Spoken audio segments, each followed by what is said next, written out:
Alright guys, what's going on? Migan here. Just as I promised you guys yesterday in the other video. Q&As. Alright, Q&As, Q&As. I'm just gonna go through that video. And like I said, if you want anything answered in a video in a Q&A, you gotta put video question in front of the comment. The comments won't have video question. I'll just try to reply to it right away or on Facebook or whatever. So let's see. I'm just gonna blitz though. I'm gonna try to answer as short as possible because I want to go through this whole comment section. All right, guys. Once again, thanks for the support. Thanks for buying the T-shirts. Right after I released that video, people already started buying them, so I really appreciate you guys. All right, video question: full body versus bodybuilding split for increasing strength and not size. You know what? I'll always tell you guys the science and the bro science, right? The science, once again, it's always confusing, depending on which study they perform, who they performed it on. Some will tell you full body gives you the most strength. Some will say splits, but again, you can't really look at studies because there's so many different protocols and so many different ways of experimenting on one thing.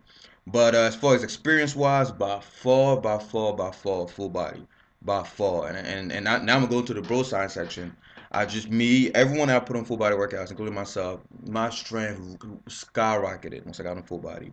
It could be due to the recovery because in full body minimum, the basic 3 times a week split, you train 3 times a week, each muscle 3 times. Think about it, 3 times as opposed to split where you do it only once or maybe twice.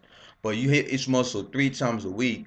You don't go, you don't go to fucking, you don't do like a 40 fucking sets. So your body has enough time to recover. Plus, not only it's short, it's quick, it's effective, but you have 4 days of recovery. That's another reason why I believe my strength and everybody else's strength went up so high on full body workout. Even though you guys know me, I don't train for strength. I train for hypertrophy.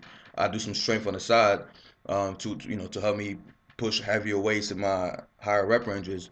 But strength is a byproduct of full body workouts. Not only you have 3 days of training, each muscle 3 times, you're doing each movement, bench, squat, all the compound movement 3 times a week. But you get 4 days of recovery. That's 4 days of no training at all. On splits, you get 2 days of recovery because when you're not training chest, you're training back. When you're not training back, you're doing shoulders or arms. So really, you only get probably Saturday and Sunday off, but on a basic Monday through Friday split. On full body, once again, you get three times the activation, 3 times the fast twitch fiber recruitment, 3 times the acute hormonal response, and you get 4 days in a week, 4 days of just plain rest, giving your body a chance to rebuild and like refill glycogen stores and things like that. So you just can't compare. I made a video where I compare like everything on a year basis. Matter of fact, I got a calculator right here. 4 times a week of recovery. There's 52 weeks in a year, so 4 times 52. That's 208 days of recovery in a year. On splits, you have about 2 days of recovery. You have 100 days of 100 days to recover in a year. So compare 100 to the previous number. As far as how many times you do that movement, say you're trying to get stronger at bench or squats or whatever. On full body, 3 times 52, you do 156 times in a year. You do that movement 156 times. On splits, you do that movement uh, 52 times once a week. Even if you do it twice a week, it's only 104 times. So both ways, full body gives you more activation, more stimulus. You guys know I'm big on frequency, and twice as much recovery time, which is fucking crazy because you would think that if you use the muscle the most, you would recover less, but you actually recover more because of the 4 days of no training. So if you want to put on size, go on full body. I told you I put on when I started doing full body, I didn't give a shit about strength, but I put on a lot of strength, and I went to Texas after you guys saw I did like 1,000 pound leg press for reps, and I was like, oh shit, I never thought I could even do that. Prior to that, when I was doing splits, my strength was never optimum because I was always recovering. On Tuesday, my body was trying to recover from Monday's workout. On Wednesday, from Tuesday and Monday's workout. So it was fucked up my strength gains. Anyway, goddamn, 4 minutes already. Next, talk too fucking much, man. Next video question: does having a post-workout meal full of simple carbs and protein only after HIIT on rest days help you recover and put on muscle mass faster? I would say yeah. The simple carbs, pretty much after your HIIT, your high intensity interval training, your glucose transporters are gonna go to the surface of the cell, basic, human physiology, also called backloading stuff. So they're ready to soak up sugars more than your fat cells, depending on what time of the day you're doing it. But anyway, so the simple sugars obviously are gonna go towards glycogen replenishment. And obviously the proteins, after your glycogen is optimized, your recovery is, going up. The cells have enough energy the protein synthesis is gonna start kicking it. Things like that. Remember, protein synthesis can't really be optimized if your glycogen levels are low. That's why the simple sugars really help. Plus, the window provided by the HIIT allows the sugar to go straight to where you want it to go. So yeah, it should help you put on muscle mass a lot faster. Um, is it possible to lose fat when your glycogen stores are semi-filled by complex carbs without spiking insulin? I heard fat is only burned after glycogen stores are completely depleted. I have to make a separate video to answer that question, right? Because for me to answer, I have to go into detail. I have to bring up the studies and the anecdotes and things like that. But I would say, is it possible to lose fat when glycogen stores are semi-filled? I would say, yeah. Your body takes the excess carbs and starts going to de novo lipogenesis, which is new formation of lipids of fat when you have a surplus of carbs. Obviously, too many carbs, spillover effect, blah blah blah. So if your glycogen stores a semi-filled, obviously your body's not gonna put on too much fucking fat.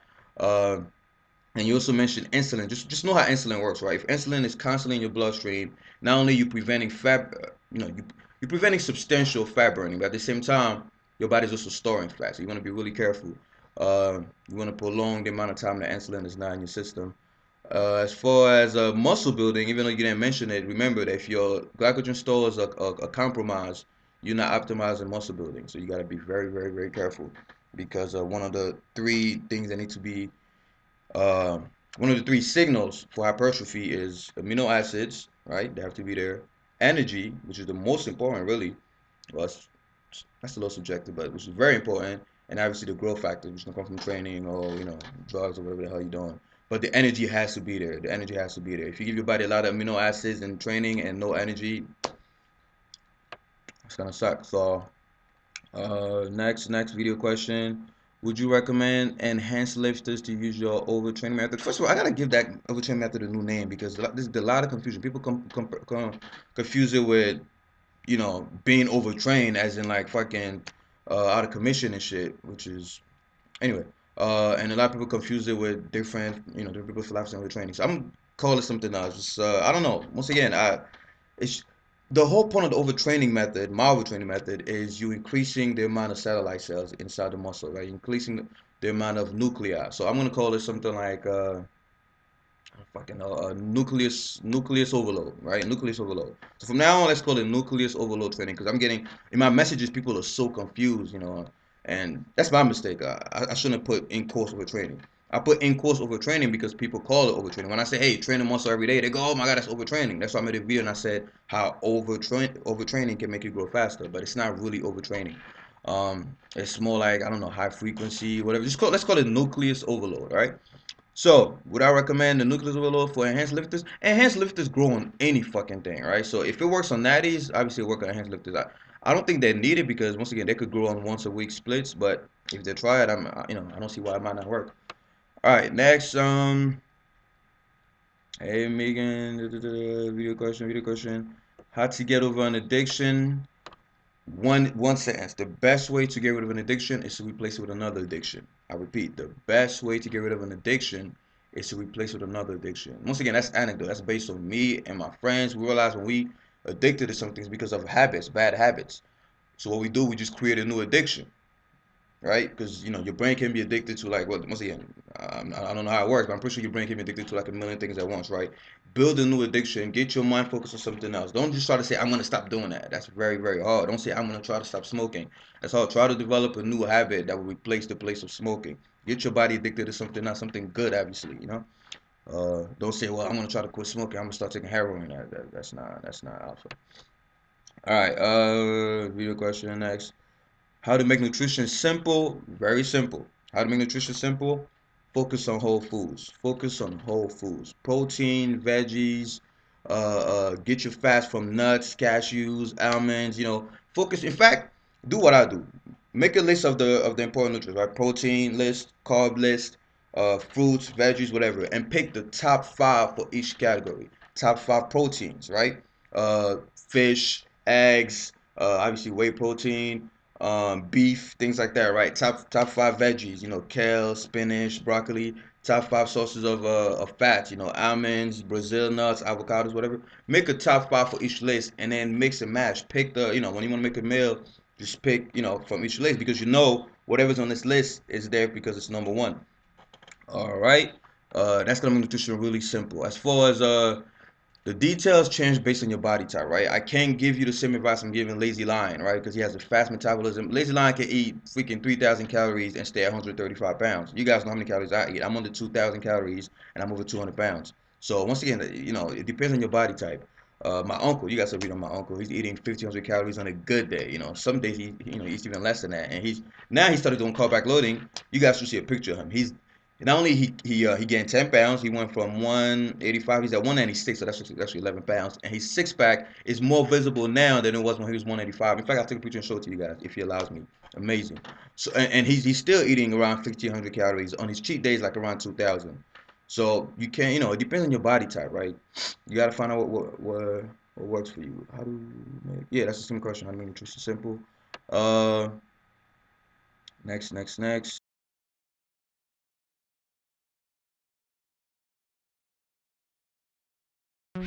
Yo, come on, son. Let's just be a very lazy person. I still am. And I believe that lazy people have the most potential out of every human being on the planet.